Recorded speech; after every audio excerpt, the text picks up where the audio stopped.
சென்னை திருவொற்றியூர் கிராம தெருவில் அமைந்துள்ள விக்டரி பள்ளியில் 2 முறை வாயு கசிவு ஏற்பட்டு மாணவிகள் மயக்கமடைந்ததாக கூறப்பட்ட நிலையில் மாணவிகளுக்கு குமட்டல் ஏற்பட அந்த பள்ளியின் மாடியில் முறையான சுத்தமின்றி வளர்க்கப்பட்டு வந்த 35 முயல்களும் காரணமாக இருக்கலாம் என்ற சந்தேகத்தில் அவற்றை அப்புறப்படுத்த உத்தரவிட்டிருப்பதாக வருவாய் கோட்டாட்சியர் இப்ராஹிம் தெரிவித்துள்ளார்.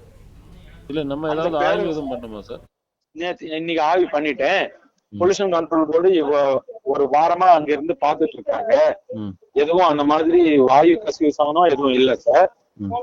பட் அங்க லேப்ல இருந்து எதனா வந்திருக்கலாம் அப்படின்றாங்க. மேல வந்து முயல் குட்டி வளர்க்குறாங்க. முயல் குட்டிங்க இருக்கு. அதோட யூரின் ஸ்மெல் கூட அந்த மாதிரி வரும் அப்படின்னாங்க.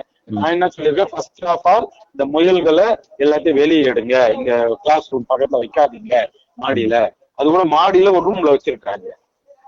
அது அப்படியே க்ளோஸ் ரூம்னா என்ன ஆகும், அதனுடைய யூரின் ஸ்மெல் வந்து பயங்கர ஹெவியா இருக்கு. அந்த 3வது மாடியில எவ்வளவு முயல் வச்சிருக்காங்க சார்? அது ஒரு 40 முயல் இருக்கும் சார். 35 இருக்குன்றாங்க. எண்ணிக்கை தெரியல, ஏன்னா ஒண்ணு இப்படி அப்படியே ஓடிட்டு இருக்காங்க.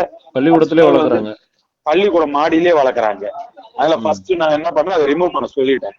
ரிமூவ் பண்ணிட்டு 1 நாள் 2 நாள் பார்த்துக்கிட்டு அதுக்கப்புறம் நம்ம ஃபர்தரா ஸ்டெப் பை ஸ்டெப்பா திறக்கலாம். ஃபர்ஸ்ட் வந்து 10, 11, 12 3 கிளாஸ் ரூம் மட்டும் ஃபர்ஸ்ட் திறக்கிற மாதிரி ஏற்பாடு பண்ணலாம் அப்படின்னு பேரண்ட்ஸும் சொல்லியிருக்காங்க.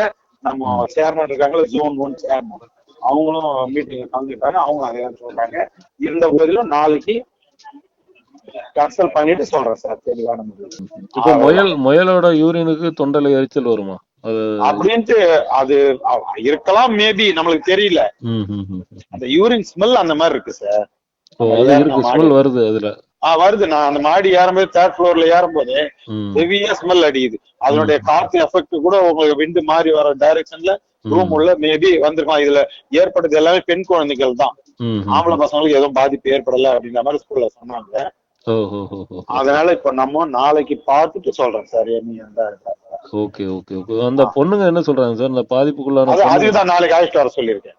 Okay okay okay. அவங்க கூப்பிட்டாரு. இன்னைக்கு ஸ்கூல் லீவ் இல்ல, அதனால வரல. சரி. அதனால நாளைக்கு அந்த பேரண்ட்ஸ், பர்டிகுலர் ஸ்கூல் பாதிப்படைஞ்ச அந்த ஸ்கூல் பேரண்ட்ஸ், அவங்க நாங்க இப்ப இன்னைக்கு இது பண்ணது அதிகாரிகள், பெற்றோர் ஆசிரியர் சங்கம் ஒண்ணு இருக்குல்ல, அவங்க. அவ்வளவுதான். Okay okay okay sir. நன்றி நன்றி நன்றி.